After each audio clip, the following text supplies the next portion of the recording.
Welcome back to CIA Declassified. Central Philippines, 1950. The Hukbalahap, or Hook rebels, are masters of the terrain. They move like ghosts through the forest, fighting a guerrilla war against the Philippine government. The CIA, represented by the legendary and controversial Edward Lansdale, is tasked with a difficult problem. How do you remove a committed enemy from a hillside they've occupied for years? Lansdale didn't look at the Hooks as just soldiers. He looked at them as a culture. He realized that while they didn't fear the Philippine army, they did fear something much older. They feared the Asuang.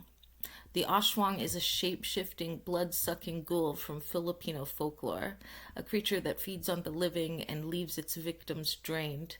Lansdale decided to make the legend real. A quote from General Edward Lansdale in the midst of the wars. The operation was simple but effective. We took advantage of the superstitious beliefs of the local population. When the Hooks occupied a certain hill, we made sure the villagers spread rumors that an Asuang lived there. Then we waited for the right moment to provide the evidence. End quote.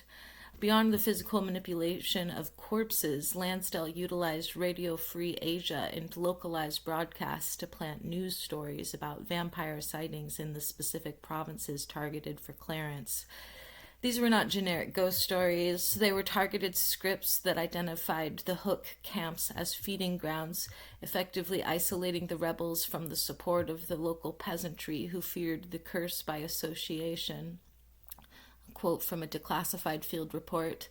The body was prepared with 2 small holes in the neck. The corpse was then hung by its heels until it was drained of all blood.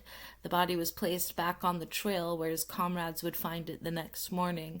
The result was a total abandonment of the position by the entire rebel unit within 24 hours. End quote. It wasn't just the bodies, it was the atmosphere. Lansdale utilized crows, psychological warfare aircraft, equipped with massive loudspeakers to broadcast voices from the sky. One of the most elaborate declassified tactics involved the use of the Eye of God. CIA personnel would move through the jungle at night, painting large glowing eyes on trees surrounding Hook sentry positions using experimental phosphorescent paint. When the Hook sentries woke to find hundreds of unblinking eyes watching them from the darkness, followed by whispered curses from the loudspeakers, the psychological collapse was often immediate. In the declassified Lansdale files, specifically the reports concerning environmental modification, there is a massive section of redactions labeled Annex Delta, Physiological Triggers. Strict speculation. There is heavy speculation that these redactions detail the use of acoustic fear frequencies.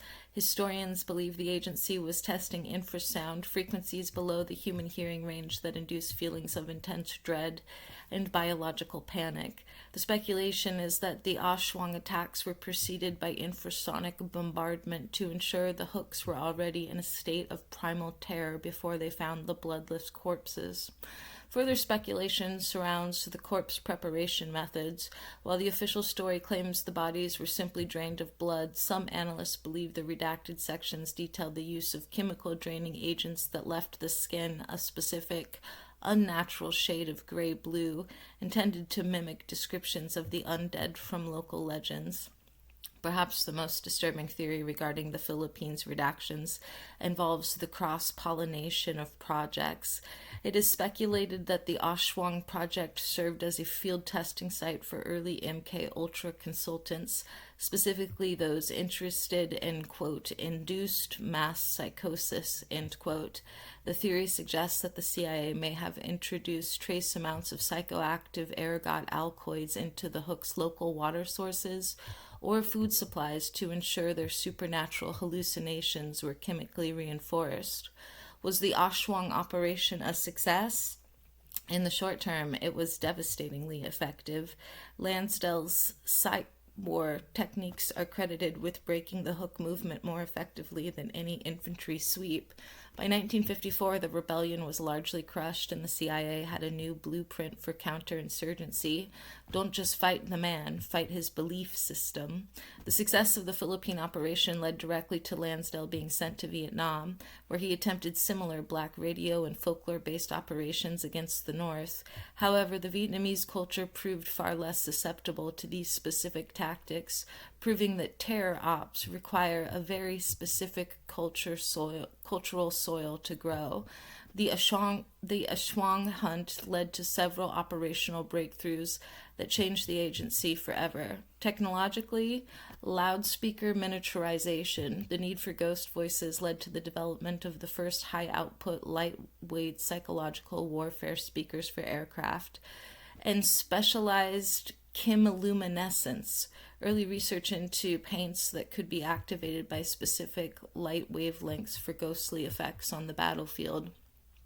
Operational breakthroughs, it birthed the cultural anthropology wing of the CIA. The agency realized that knowing a population's myths was just as important as knowing their missile sites. This led to the recruitment of anthropologists and sociologists into the Directorate of Science and Technology. The Asuang hunt remains one of the darkest chapters in the history of hearts and minds. It proved that if you can control what a man fears, you can control where he stands. A quote from an internal CIA memo in 1956. The Philippine experience proves that the most powerful weapon in the clandestine arsenal is not the rifle, but the shadow. We must learn to inhabit the myths of our enemies. End quote. Next time on CIA Declassified, we move from the jungles to the fog-draped streets of San Francisco. We examine Operation Midnight Climax. Based on the declassified logs of George White, we go inside the agency-run brothels of the 1950s. We look at the two-way mirror rooms where CIA scientists watched as unsuspecting citizens were dosed with high-grade LSD. It's a story of how the quest for mind control turned the American dream into a drug-induced nightmare. Join us for the acid brothel. In the meantime, I'll see you in the archives.